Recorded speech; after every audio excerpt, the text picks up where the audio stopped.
Ok, bueno, antes que nada espero que estén todos bien. Un saludo. Dada la situación, vamos a proseguir con las clases de esta manera. Espero que se vea bien. Les vamos a estar subiendo los temas al Classroom por videos y pues les vamos a subir también las notas. Las clases las vamos a presentar en video, pero si tienen cualquier duda o algo no se entiende, saben que pueden mandarnos un correo a mí o a Sergio o a Max o a César, cualquiera les va a responder sin ningún problema. Si alguno está teniendo problemas para seguir el curso, también avísenos para ponernos en contacto y estar al tanto de la situación de todos. Bueno, eh, yo voy a seguir donde nos quedamos en clases. Estábamos viendo, si se acuerdan, empezando con las cónicas, ¿no? Entonces vamos a recapitular un poco. Rápidamente lo último que vimos fue la circunferencia.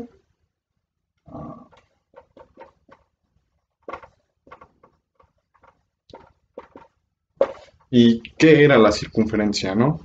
Eh, Sabíamos que geométricamente la idea de la circunferencia son todos los puntos que están a la misma distancia de otro punto dado, ¿no? Eso es en palabras, pero matemáticamente la forma de escribirlo es la circunferencia es el siguiente conjunto. Son todos los puntos en el plano, tales que su distancia a otro es igual a una constante r, ¿no? A F le llamamos su centro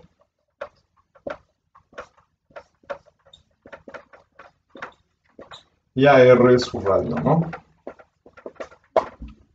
Y se definía así porque intuitivamente esto representaba lo que nosotros esperábamos que fuera una circunferencia, ¿no? Todos pensamos en una circunferencia como algo que se ve así. Y eso es algo que representa muy bien un conjunto de este estilo. Noten que se usa para definirlo la estructura de distancia que está bien definida. Recuerden que nosotros podíamos definir distancia porque ya teníamos una estructura muy importante que era la del producto interior. Esta estructura es relevante porque nos permitía hablar de distancias, de normas y de ángulos, en particular la distancia entre dos vectores.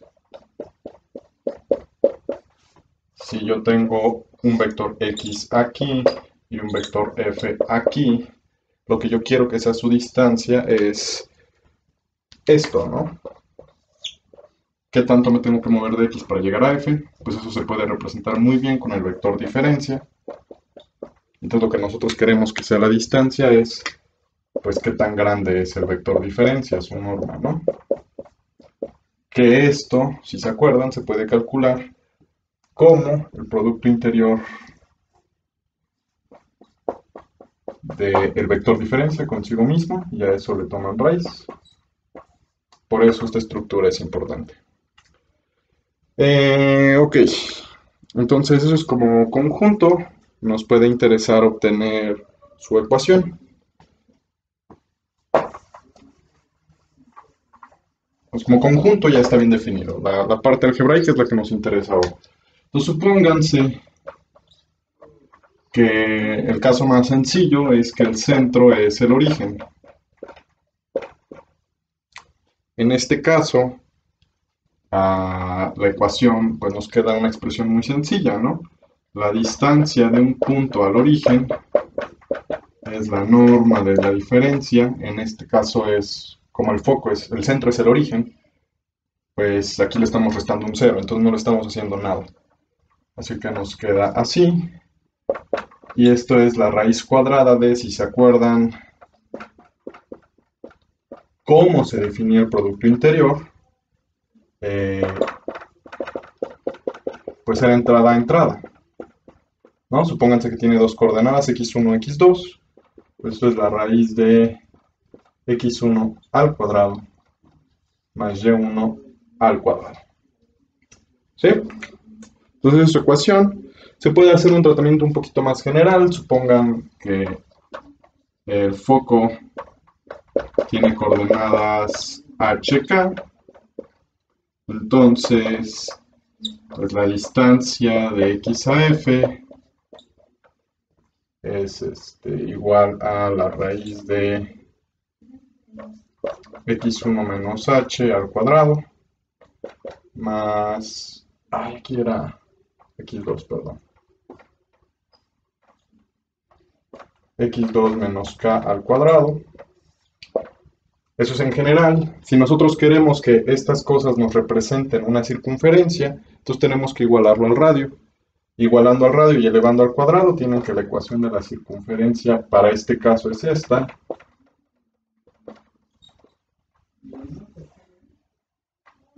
Y para este caso es pues casi lo mismo, ¿no?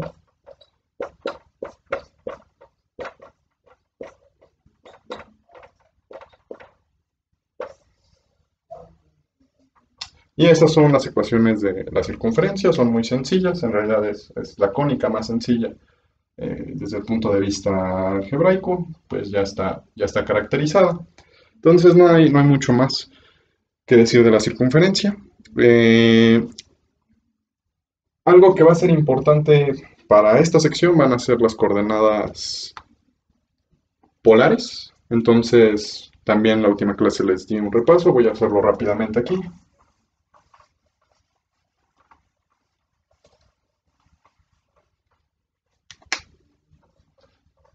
Entonces, lo que nos interesaba era dar otras formas de caracterizar a un punto en el plano.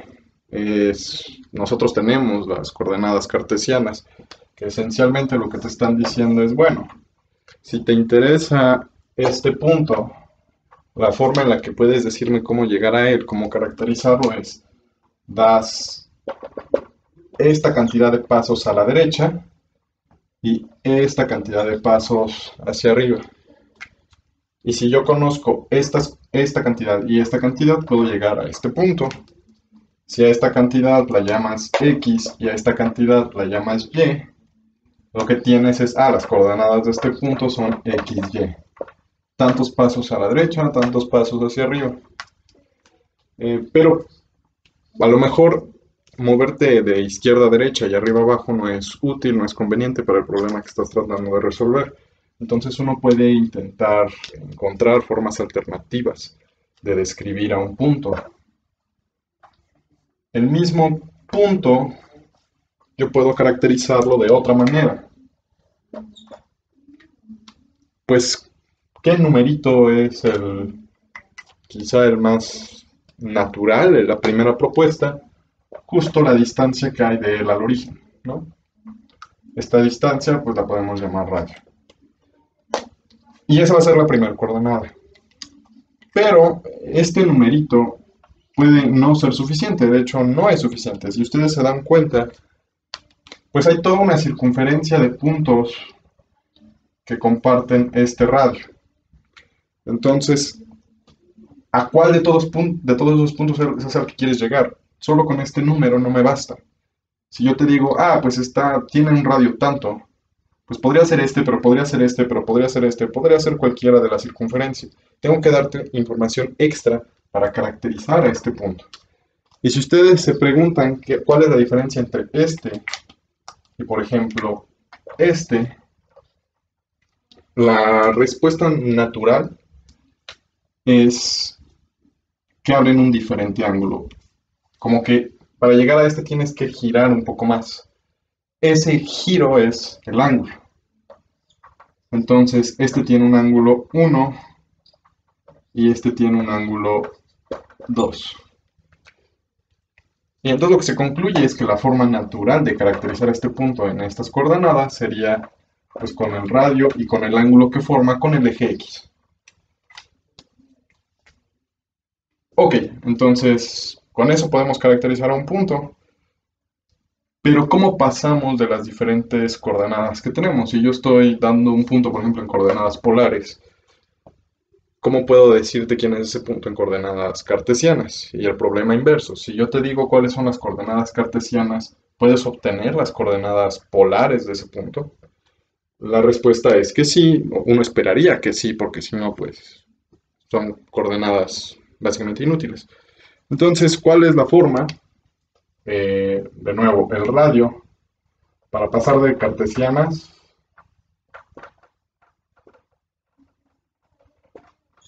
a polares.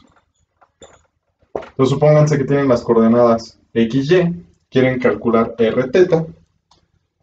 Pues bueno, ¿quién es x? ¿Quién es r, perdón? R es la distancia que hay del origen al punto. Pero la distancia que hay del origen al punto es la norma del vector. Y la norma del vector, pues es esto, ¿no? Lo acabamos de calcular. La raíz cuadrada de x cuadrada más y cuadrada. ¿Y quién es el ángulo? Aquí sale a la luz una identidad que vimos el semestre pasado, que es la siguiente, ¿no? El producto interior de dos vectores, lo voy a poner como, es igual al producto de las normas por el coseno del ángulo, de donde ustedes pueden despejar, ¿no? El coseno del ángulo. Esto en valor absoluto. ¿Sí?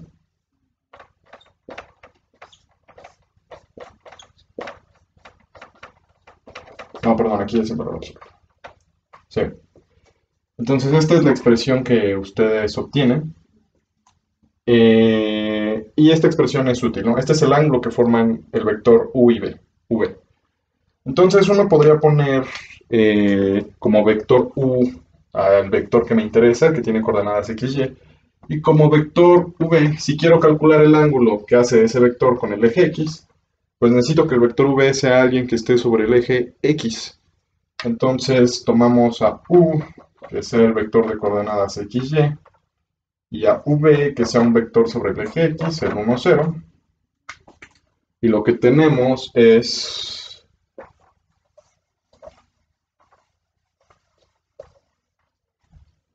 que el coseno del ángulo va a ser igual a x punto x, el vector u punto v, que es x por 1, más y por 0, entre las normas de estos. La norma de v es 1 y la norma de u, pues es, ya la tenemos, es esto. De donde uno concluye que el ángulo es igual a el arco coseno de esta cosa.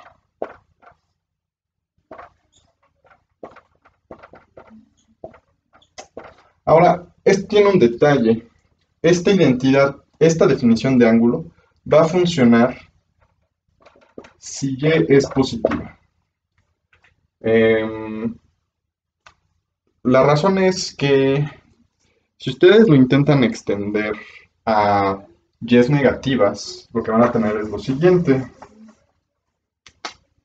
Imagínense que es este vector, ¿no? Cuando hagan el producto punto, el ángulo que les va a dar es este.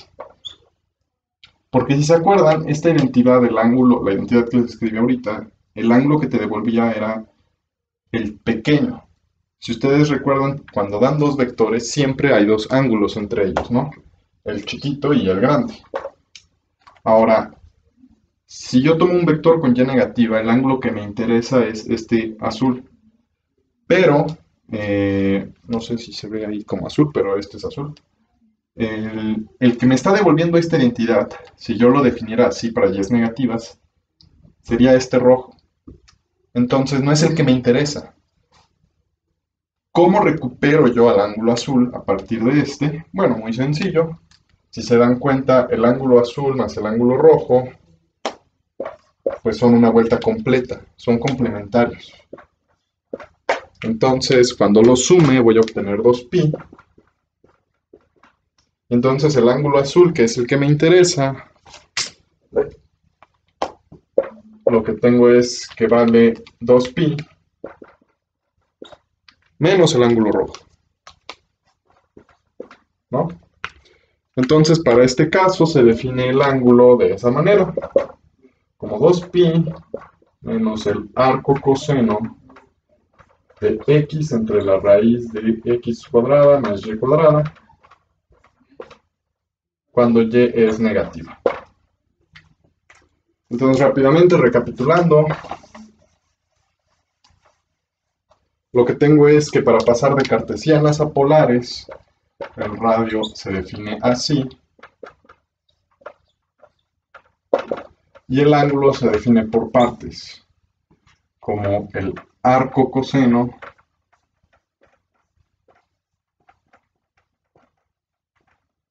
de esta cosa, si y es positiva, y como 2pi menos el arco coseno,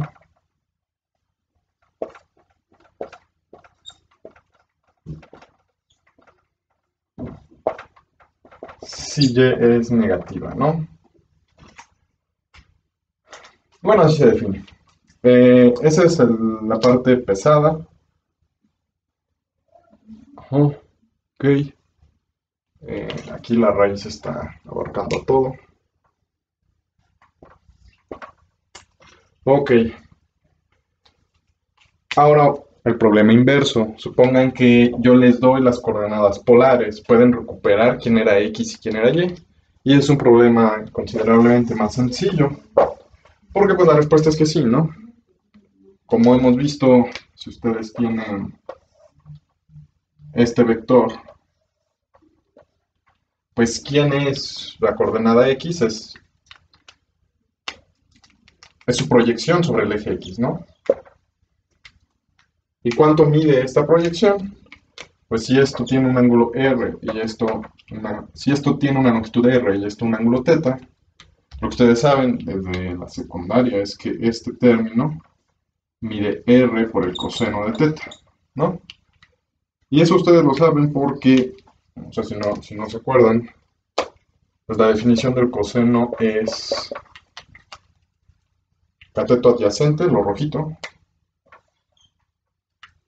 entre la hipotenusa, que en este caso la hipotenusa es R, de donde ustedes concluyen, ¿no? Que lo rojo es R por el coseno de θ.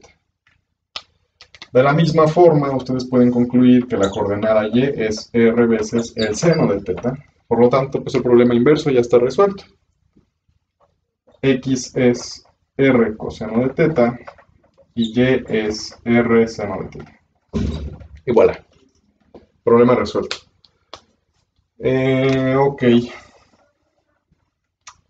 Las coordenadas polares son útiles. Hay muchos tipos de coordenadas, pero las polares son útiles para problemas que tienen simetría, por ejemplo, pues circular.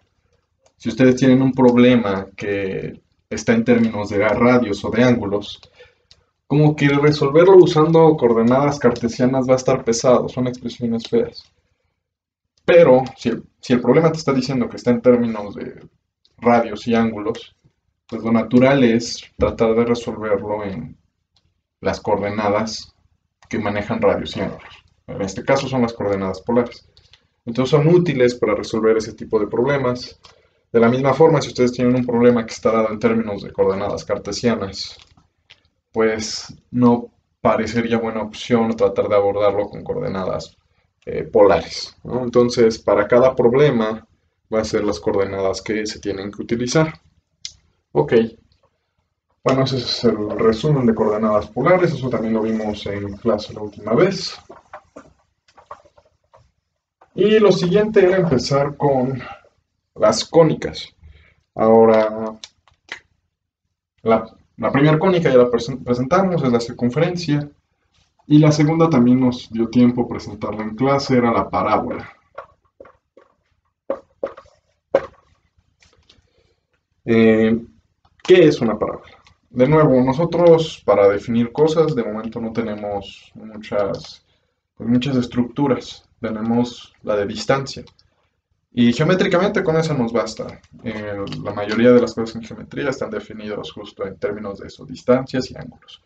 Es lo que te interesa. En particular, nosotros sabemos calcular la distancia entre dos puntos, el ángulo entre dos vectores, y la distancia entre un punto y una recta. Bueno, una parábola se define usando esas estructuras. La parábola es el conjunto que cumple que si ustedes me dan una recta y un punto, bueno, es que ya necesito ponerle coordenadas. Si ustedes me dan esta recta y un punto, una parábola son los puntos que están a la misma distancia del punto original que me dieron y a la misma distancia a la recta. Es decir, esta cosita mide lo mismo que este término. Si eso pasa, el punto está en la parábola. Entonces, cuando ustedes las tratan de dibujar, cuando tratan de ver quiénes son todos los puntos que hay en una parábola, les quedan cosas que se ven así. Ok, eso es con palabras. ¿Cómo se puede definir formalmente? Pues necesito un punto al que voy a llamar foco y una recta a la que voy a llamar directriz. Entonces, dado un punto en R2 y L una recta, una parábola es el siguiente conjunto. Son todos los vectores, todos los puntos en R2, tales que la distancia del punto al punto original que me interesa, F, es igual a la distancia de mi vector a la recta. A F se le llama el foco de la parábola.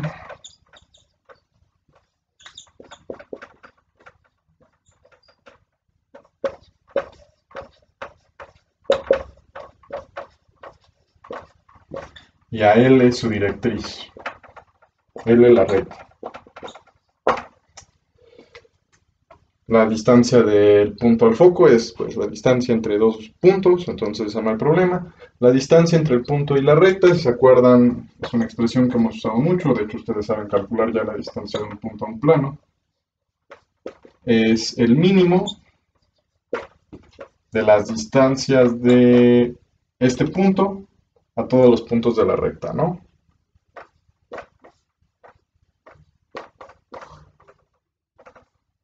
Es decir, en dibujito, esta es la definición de parábola, voy a borrar.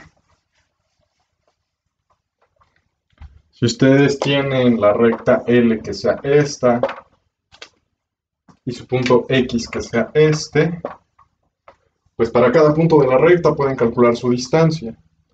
Es nada más calcular cuánto mide este segmento, y la distancia del punto a la recta es el más chiquito de esos segmentos, que viene siendo este de aquí. Esa es la distancia del punto a la recta. Ok. Entonces, bueno, como conjunto ya está definido lo que es una parábola, ¿no? Nada más tienes que decirme su foco y su directriz. Como conjunto ya está bien definido. Pero de nuevo, a lo mejor a nosotros pues, nos interesa hacer cosas ya operativas con la parábola. Entonces necesitamos obtener su ecuación. ¿Cuál es la ecuación de la parábola? Y es el problema que vamos a resolver. Vamos a tomarnos un caso muy particular. Supongamos que F, el foco de la parábola, tiene coordenadas k, 0 y L, que sea el conjunto de los siguientes puntos. Menos k, z, tal que z es un numerito. Es decir, la primera coordenada está fija, vale menos k. La segunda coordenada es libre. Entonces, en el plano, ¿quiénes son estos conjuntos?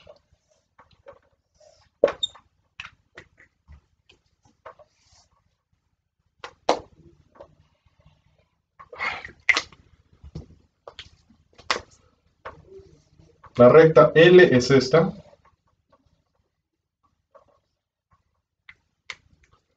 Es la recta que está en x igual a menos k. ¿Sí? Y el punto F es el que está a distancia k, es decir, está del otro lado. Pues este es el punto F. Ok. Para este caso muy particular vamos a encontrar la ecuación. Para ello necesitamos calcular dos cosas. La distancia del punto al foco, que esa pues sabemos calcularla fácilmente, y la distancia del punto a la recta, que es calcular un mínimo. En general, calcular un mínimo es difícil. Entonces nosotros ya vimos que hay varias formas un poco más sencillas de calcular ese numerito. Si recuerdan,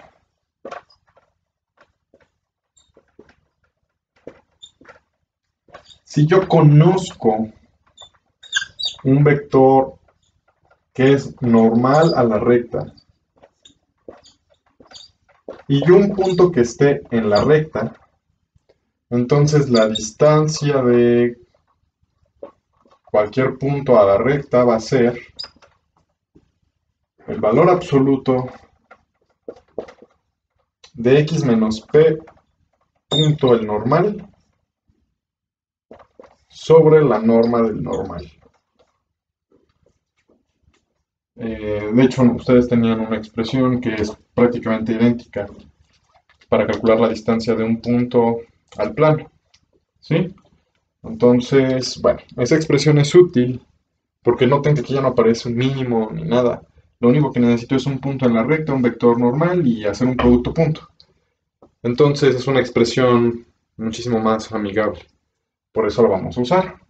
Para nuestro caso muy particular, ¿quién es un vector normal a la recta? Pues un vector normal a la recta sería el 1, 0.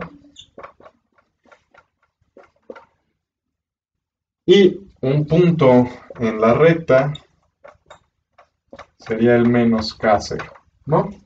Este. Y un vector normal sería el 1, 0, es decir, este. Ok, entonces, pues sí, este es normal, este está ahí, pues vamos a hacer las cuentitas. Supónganse que x es un punto que está en la parábola. ¿Sí? La voy a denotar así a la parábola. ¿Qué ecuación debe satisfacer x? Ese es el problema que queremos resolver. Hay que calcular de nuevo dos cosas, la distancia de x a f, la distancia del punto al foco. Esto pues de nuevo es la raíz cuadrada de x menos f, producto punto x menos f,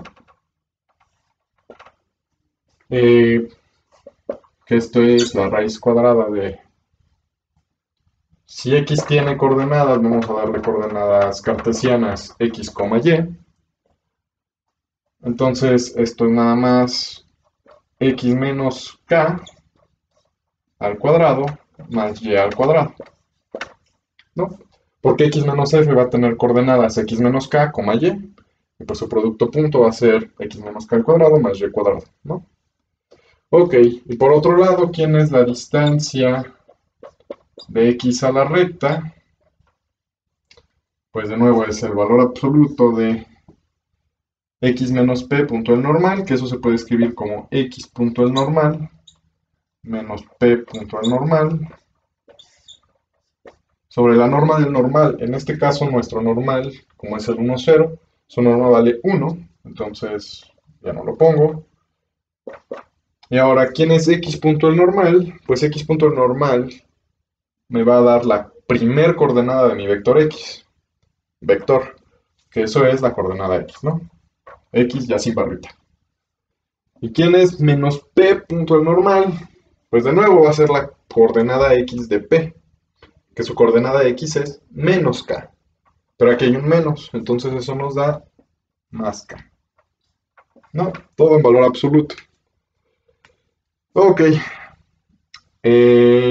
Vale.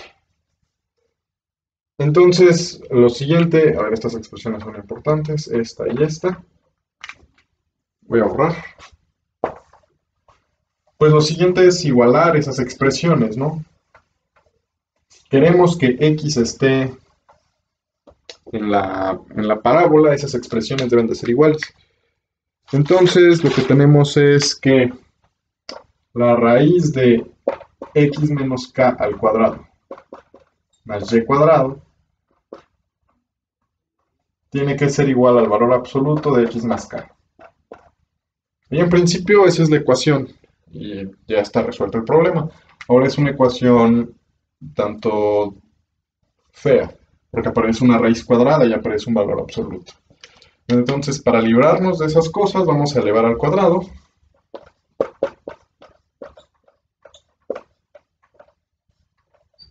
De nuevo, esto solo lo hacemos porque no queremos que aparezcan raíces cuadradas. En principio, esa ya es la ecuación. Pero bueno, elevando al cuadrado, se nos va a ir esta raíz. Y esto nos va a quedar x más k al cuadrado. Estos son binomios al cuadrado, entonces podemos desarrollarlos. Este término nos queda x cuadrado menos 2 veces kx más k cuadrado más y cuadrado igual a, desarrollamos este término, x cuadrado más 2 veces kx más k cuadrado.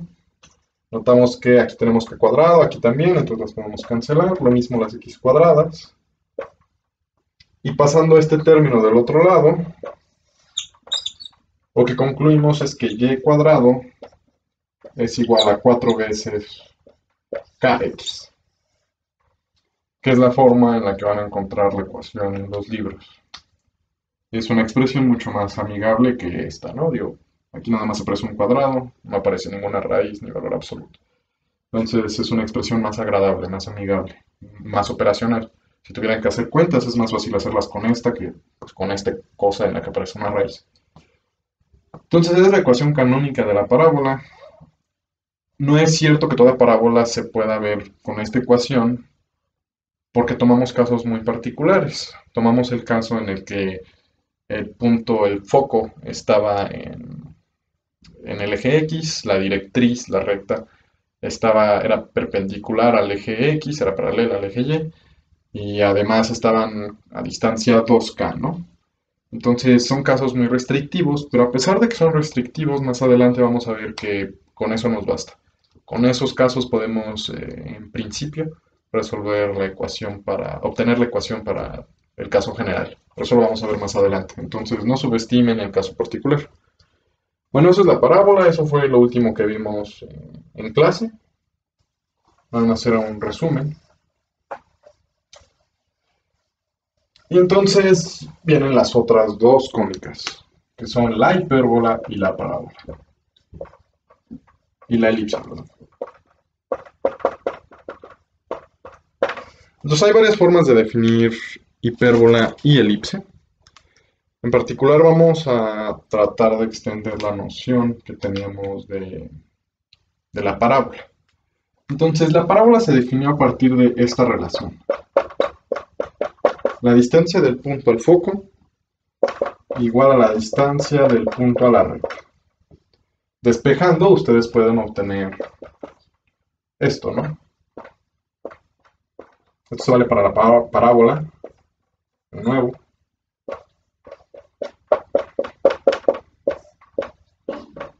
Entonces, una parábola son todos los puntos que cumplen esta relación, que la distancia al foco dividida entre la distancia a la recta es 1. Esa es la parábola. Uno se puede quedar viendo esta expresión y decir, bueno, ok, en principio lo que te está diciendo es que este cociente sea una constante, pero además esa constante toma un valor muy particular, que sea 1. Y si alguien es curioso, podría preguntarse, bueno, ¿qué pasa si seguimos imponiendo que sea constante, pero ya no necesariamente 1, que sea otro valor, pero igual constante? ¿Eso qué nos define? Y la respuesta es que justo esos conjuntos van a ser la elipse y la parábola. Entonces nos interesan conjuntos de la forma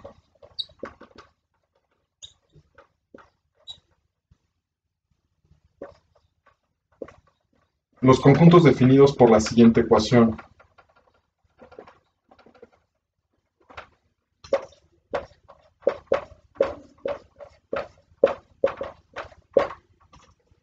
Que el cociente de esas distancias sea una constante que vamos a denotar por epsilon, y quién sabe cuánto vale, pero que sea constante. Primero primero, lo primero que notan es, esta cosa es el cociente de dos distancias. Las distancias siempre son positivas. Entonces, la épsilon que pongan de menos debe ser positiva, porque es el cociente de dos cosas positivas. No hay forma en la que la épsilon sea negativa. El caso particular épsilon igual a 1, ya lo resolvimos, es la parábola. Así se definió la parábola. Entonces nos quedan dos casos. El caso en el que la épsilon está entre 0 y 1 y el caso en el que la épsilon le gana a 1. ¿Qué objetos definen estos dos escenarios? Y la respuesta es hipérbola y elipse. Entonces, la definición.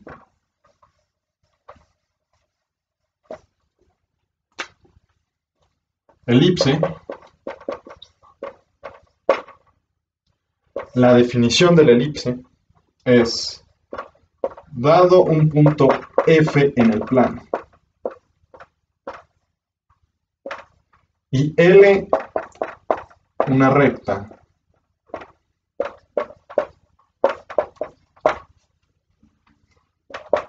entonces el siguiente conjunto es una elipse.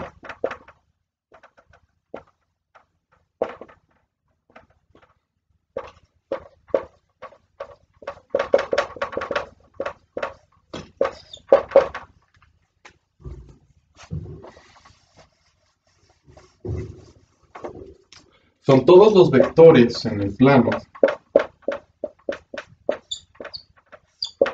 tales que la distancia de X al foco es igual a épsilon veces la distancia de X a la recta, y además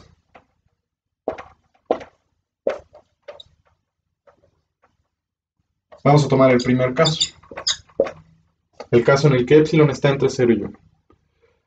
Entonces es casi la misma definición de parábola, pero agregando esta épsilon, y esa épsilon puede ser cualquier número entre 0 y 1, constante. ¿Sí? Y esa es una elipse, así se define. De nuevo a F se le llama un foco de la parábola.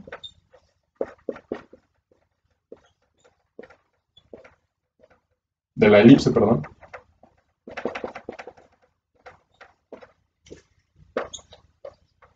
Y a la recta L una directriz.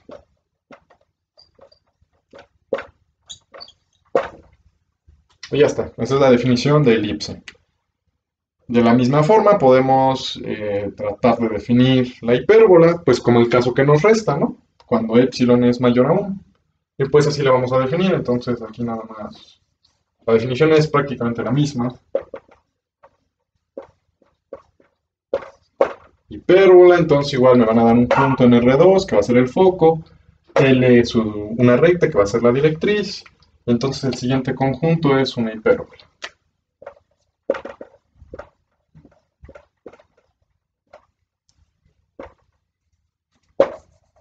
Son todos los puntos que satisfacen esta relación, pero además ahora, pues el otro caso, ¿no? Que la excentricidad, el valor, el numerito epsilon sea mayor a 1. A F se le llama un foco de la hipérbola.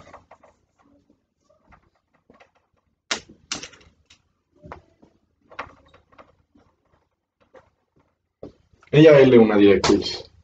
Entonces noten que una hipérbola va a estar definida por el foco, por la recta y por el valor que toma la epsilon.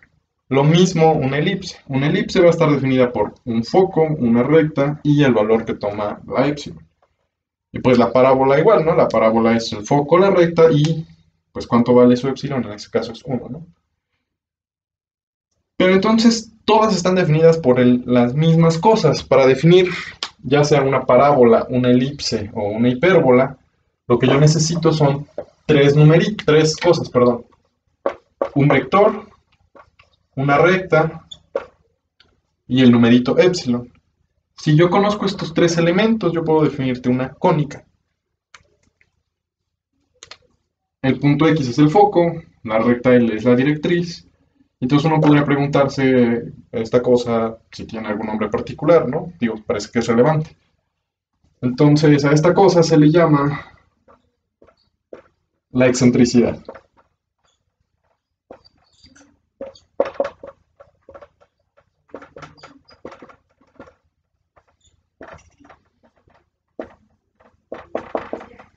Entonces, en palabras más mundanas, lo que tendríamos es que si me dan el foco, me dan la directriz y me dan la excentricidad, yo puedo decirte quién es la hipérbola, quién es la cónica. Si es una hipérbola, una parábola, una elipse, puedo dibujarla. Eh, y este numerito es alguien que yo puedo calcular para las tres cónicas, ya sea la parábola, la elipse o la hipérbola. Entonces, por eso es importante, porque trata a las tres cónicas de la misma forma, mete todo en el mismo costal, generaliza las cónicas. En algunos libros van a encontrar la presentación de forma diferente.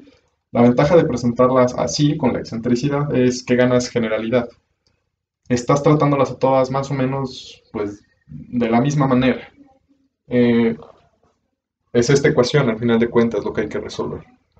Entonces, bueno, eso es como definición, como conjuntos, están bien definidos, pues está bien. Pero de nuevo, a nosotros lo que nos interesa es hacer álgebra, es hacer cuentitas con estas cosas. Entonces, podemos obtener la ecuación pues, para la hipérbola y la elipse, para las cónicas. Para la parábola ya lo obtuvimos, pero ¿qué hay de las otras dos?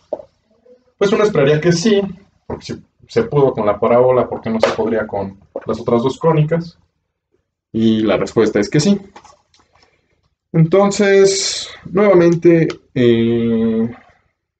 lo que nos interesa son calcular dos cosas. Vamos a obtener la ecuación. Para obtener la ecuación,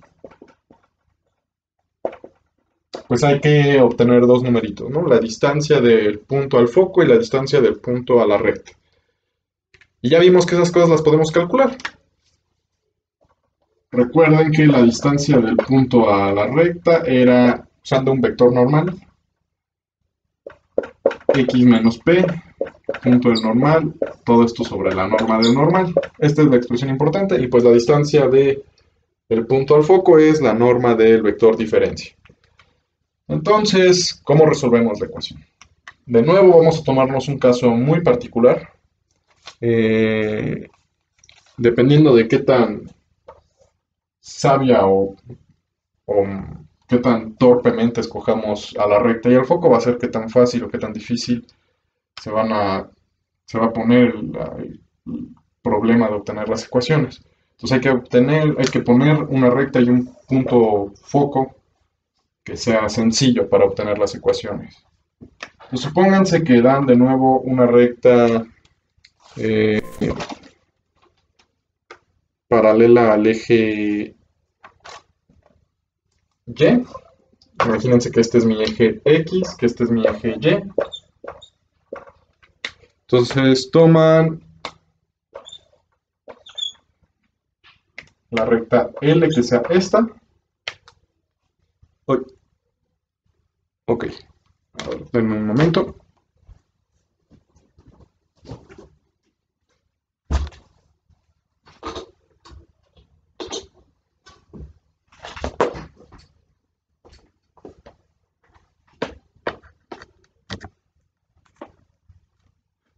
Ok, ya está.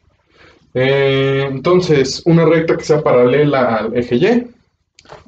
Y el foco, ¿cuál es el punto como que más sencillo que uno podría intentar? Pues el punto más sencillo es el origen, ¿no? Entonces, supónganse que el foco está en el origen.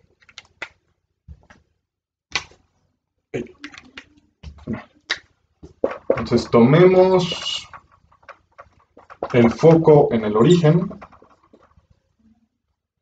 y la recta L, que sea el siguiente conjunto, una recta paralela al eje Y, es decir, los puntos que se pueden ver como menos K, V, tales que V está en L.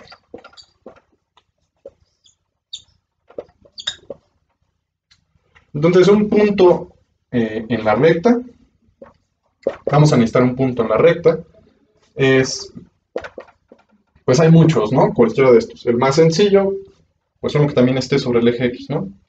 Menos k, cero. ¿Y quién es un vector normal a la recta? Pues alguien paralelo al eje X. Entonces, tómense el 1, 0. Con eso en mente, lo que tenemos es que la ecuación para las cónicas en general va a ser la siguiente.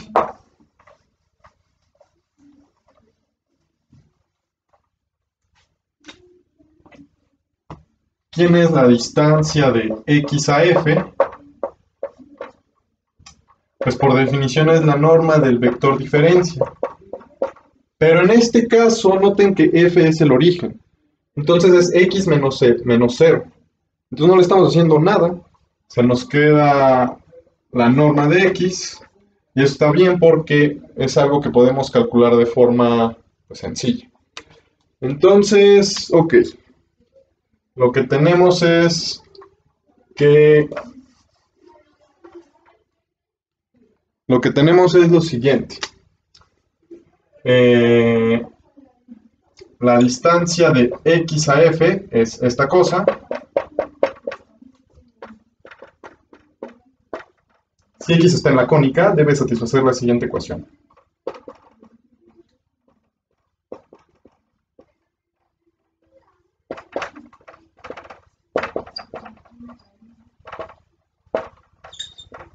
La distancia de x a f es igual a la excentricidad de la cónica por la distancia de x a la recta. Pero por un lado, ¿esto quién es? Esto es la norma de x. Porque en nuestro caso particular el foco es el origen. ¿Y esto quién es? Esto es la excentricidad por el valor absoluto de x menos p punto el normal, que eso es x punto el normal menos p punto el normal, entre la norma del normal. El normal lo estamos tomando para que tenga norma 1, entonces no aparece ese término. Y nos queda la excentricidad por x punto del normal. Si x tiene coordenadas xy, pues de nuevo x punto del normal nos está dando la coordenada x. Entonces esto nos queda el valor absoluto de x menos p punto del normal va a ser la coordenada x de p. La coordenada x de p es menos k. Con este menos nos queda más k. Y todo eso valor absoluto. Por lo tanto, la ecuación de la cónica es la norma de x igual a la excentricidad por el valor absoluto de x más k. Y esa es la ecuación. Y aquí es donde se vuelve útil usar coordenadas polares. Se puede tratar de resolver en coordenadas cartesianas, se puede resolver, pero es más sencillo resolverla usando coordenadas polares. Entonces, pasando a polares, la ecuación a resolver es la siguiente. ¿Quién es la norma de x? Pues por un lado, para que esté en la cónica el punto x, debe de ser igual a esto, la excentricidad por el valor absoluto de x más k. Pero en coordenadas polares, la norma de x es la coordenada radial. Y este término, ¿quién es x? Pues esto es la excentricidad por x, si se acuerdan, es r veces coseno de teta. Fue lo que vimos al inicio. Entonces esto queda r veces coseno de teta más k. ¿Ok? Vale. Ahora, aquí tenemos un valor absoluto, entonces vamos a abrirlo por casos, cuando su argumento es positivo y cuando su argumento es negativo. Entonces tenemos dos casos. El más sencillo, pues, es cuando es positivo, ¿no? Entonces supongamos que x más k es positivo, es decir, x es mayor que menos k. Estamos en esta zona, ¿no? Esta es la zona x mayor que menos k, porque menos k estaba aquí. Entonces tenemos que estar a la derecha. Si esto pasa, podemos quitar el valor absoluto y la ecuación que tenemos es la siguiente.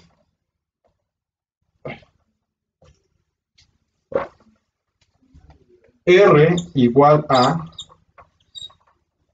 epsilon, quitamos el valor absoluto porque es positivo, R coseno de teta más K. Despejando a R, lo que tienen es, pasan este término del otro lado, R menos R veces epsilon coseno de teta igual a epsilon veces K, este por este, multipliqué nada más aquí, ¿no? Este por este término me da epsilon R coseno teta, lo pasas para el otro lado, y este por K, pues nos da epsilon por K, ¿sí? Ok. Despejando a R, lo que tenemos es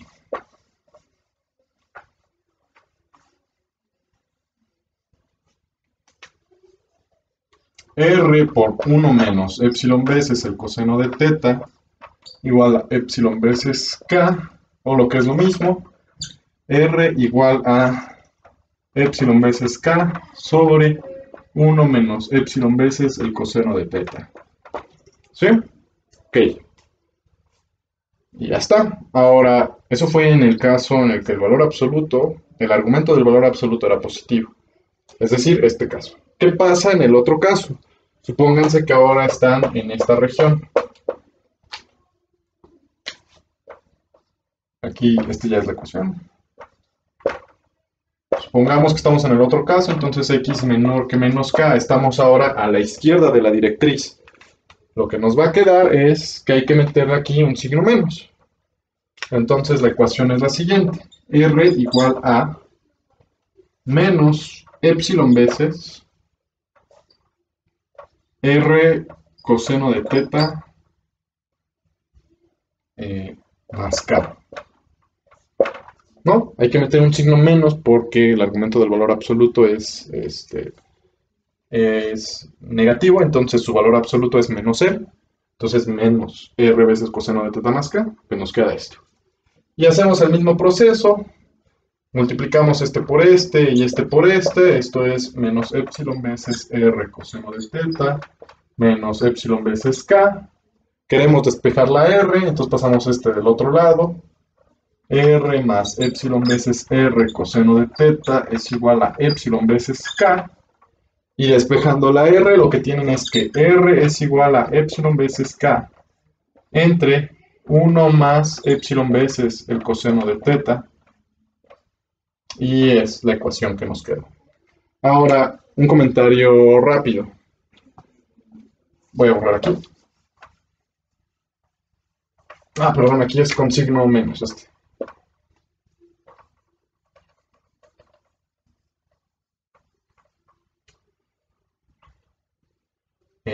Voy a pasar el signo menos para abajo y me queda R igual a epsilon veces K entre menos 1 menos epsilon veces coseno de teta. Tenía el signo en el numerador, lo paso al denominador para que me quede así. Ahora, ¿esto por qué es importante? Yo supuse que la X era menor que menos K, pero no me pregunté si este caso tenía sentido. Para que tenga esto sentido, como el radio es el radio, la coordenada radial, debe este numerito ser positivo. Entonces, este numerito debe ser positivo y entonces este numerito, el denominador, también debe ser positivo.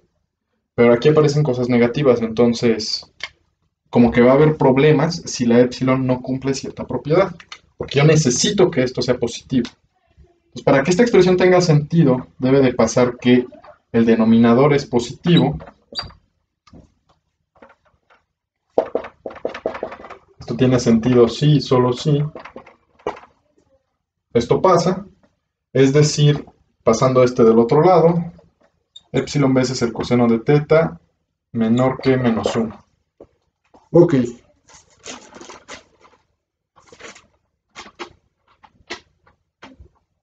Ok. Epsilon veces, ok, sí. Pero el coseno de teta siempre es mayor que menos 1. Eso siempre pasa para cualquier teta. Entonces, para que esto tenga sentido, observen que multiplicando aquí por epsilon, la excentricidad siempre es positiva, no va a cambiar la desigualdad. Lo que tenemos es que menos epsilon es menor que epsilon veces el coseno de teta. Multiplicando por epsilon tenemos aquí este término ya estaba acotado por menos 1. Entonces lo que tenemos de lo primero y lo último es menos épsilon menor que menos 1, multiplicando por un menos se voltea la desigualdad, y lo que concluimos es que 1 tiene que ser menor que épsilon. Entonces, esta expresión, este caso en el que x es menor que menos k, solo va a aparecer cuando la excentricidad sea mayor que 1, es decir, cuando tenga hipérbolas. Entonces, si yo tengo la directriz y el foco de esta manera, si mi cónica es una elipse o una parábola, lo que ustedes pueden garantizar a partir de esto es que todos los puntos están a la derecha. Es decir, estar en esta zona negra. Si es una hipérbola, entonces puede haber puntos a la derecha que van a estar dados por esta ecuación y puede haber puntos a la izquierda, porque en principio esto pues tiene sentido si es una hipérbola, entonces va a haber puntos también aquí. En la hipérbola no pueden decir nada, pero lo que sí pueden decir para la parábola y para la elipse es que todos los puntos están metidos en esta región. Es un resultado importante porque de alguna forma te está acotando la localización del conjunto. Entonces, bueno, ese es un resultado bonito. Por lo tanto, bueno, esta expresión solo tiene sentido para el caso de la hipérbola. Ahora, noten que en cualquier caso la expresión es muy similar. Lo único que cambia en los dos casos es que aquí aparece un 1 y aquí un menos 1. Entonces la ecuación general es la siguiente.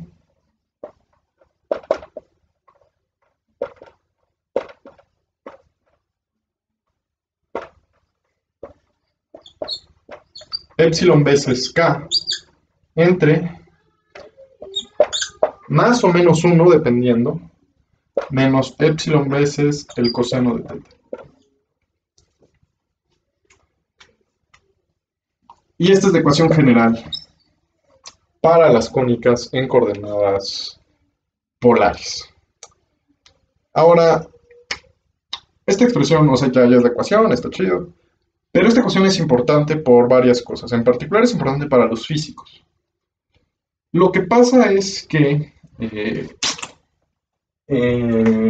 cuando Newton propuso su ley de gravitación universal,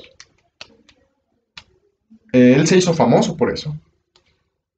Y la razón es que él vio que las soluciones a las trayectorias de los cuerpos, cuando él proponía la ley de gravitación universal, la fuerza de la ley de gravitación universal, las trayectorias se veían de esta forma.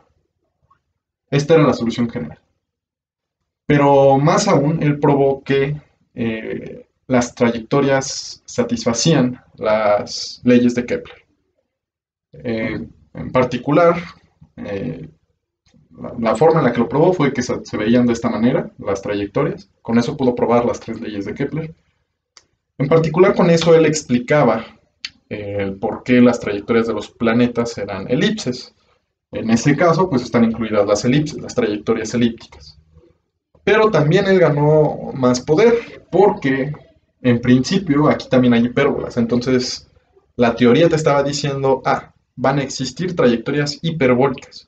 En su momento no se habían visto, pero lo que se probó después es que sí, había cometas que pasaban con trayectorias hiperbólicas alrededor del Sol o alrededor de un planeta cuando pasaban muy cerca. Su trayectoria se veía como una hipérbola. Pero eso también es útil hoy en día, por ejemplo, cuando mandan sondas espaciales.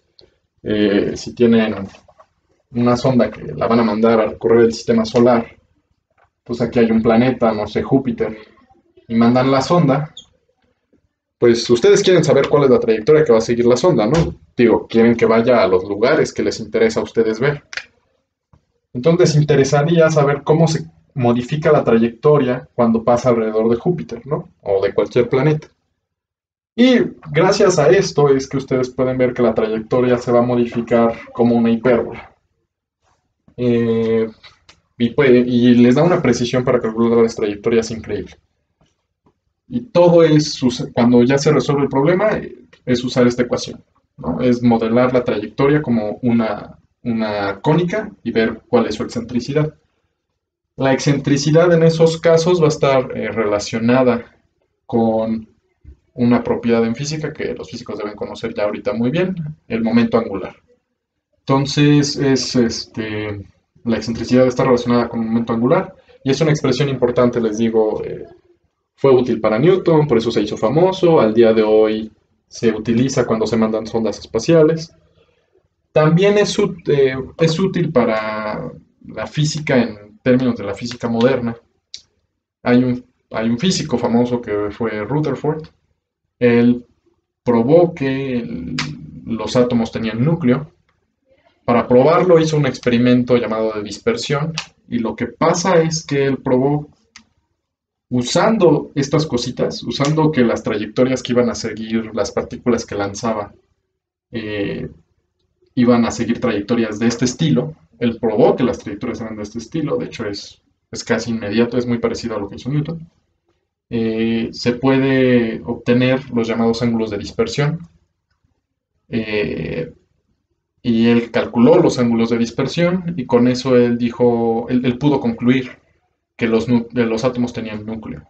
Entonces es una expresión importante para deducir los ángulos de dispersión de Rutherford, las secciones de dispersión de Rutherford. Pues la van a usar seguramente los físicos. Les repito, si quieren probar, si les dejan en sus tareas de sus cursos de mecánica, probar las leyes de Kepler usando las leyes la ley de gravitación universal de Newton, lo primero es probar que la solución se puede ver de este estilo, ¿no? Las trayectorias se pueden ver de este estilo. eh, y con eso van a poder concluir eh, las leyes de Kepler, ¿no? Nada más es ponerse a hacer las cuantitas. Pero este es el paso importante. Y esto también es relevante por lo que les decía al inicio. Si ustedes intentan probar o sacar las trayectorias en términos de las coordenadas cartesianas, es muy pesado. Y tiene sentido usar coordenadas polares para este tipo de problemas, el de gravitación universal de Newton, porque la fuerza es como una cosa que va arriba, una constante al final de cuentas, entre el radio al cuadrado. Noten que no aparece la coordenada X, no aparece la coordenada Y, aparece el radio, ¿no? Entonces parece sensato resolver el problema en en coordenadas y polares. Entonces, bueno, es un comentario, es útil para los físicos. Y bueno, yo creo que le dejo aquí por hoy. Es más o menos difícil dar la clase así porque pues no puede estar recibiendo las dudas de ustedes inmediatamente. Se optó por video porque hacer una videollamada con los 100 elementos de la clase iba a ser probablemente un caos. Si fuera un grupo más pequeño, de quizás 15, 20, pues sí se puede hacer, pero con un grupo tan grande creo que es impráctico. Pero si hay alguna duda, no duden en mandarnos correo, estamos en toda la disposición de responderles. Sabemos que es difícil seguir un curso en esta situación. En línea es más tardado porque tienes que estar estudiando mucho por tu cuenta. Entonces no duden en mandarnos correo por cualquier cosa que no se entienda. Si algo no quedó claro en la exposición, mándenme correo y con mucho gusto se los vuelvo a explicar. Les mando archivos, les mando borradores. Voy a subir las notas de este tema al Classroom, entonces igual pueden leer las notas. A lo mejor para algunos es más práctico así, para algunos es más práctico en video. No sé, la forma en la que a ustedes les convenga más. Pero bueno, cualquier cosa, pues pueden mandarnos correo, estamos siempre pues para lo que necesiten, ¿no? Bueno, espero que tengan, pues, tranquilas vacaciones. Y pues, bueno, me ven en la siguiente clase y pues a ver cuándo los veo yo, ¿no? Un saludo.